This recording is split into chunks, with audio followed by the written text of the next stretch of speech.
Сегодня в филармонии открылся третий международный фестиваль «Карусель сказок». Его организует театр кукол. Армения, Беларусь, Вьетнам, Германия. Зарубежные артисты покажут свои работы в режиме онлайн. Спектакли будут транслироваться на экранах залов театра кукол. Коллективы из российских регионов – Новосибирской, Ульяновской областей, Башкортостана, Татарстана, Мариэл, Донецкой Народной Республики смогут продемонстрировать свои постановки не только в самом театре и на сцене филармонии, но и в районных домах культуры и школах. В рамках форума в Институте культуры пройдут лекции по темам «Цифровой театр» и «Теневой театр». В работе фестиваля примут участие эксперты Российской национальной театральной премии «Золотая маска» из Москвы и Казани.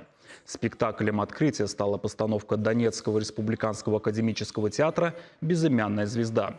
Для артистов из ДНР это первый опыт на сцене для взрослого зрителя. Лейтмотивом пьесы стала фраза «Ни одна звезда никогда не отклоняется от своего пути». Это история о том, что если очень захотеть, то можно изменить судьбу к лучшему. Привезли гости из Донецка и спектакль для детей. Подготовили интересные новинки для зрителей любого возраста и актеры из других городов России и зарубежья.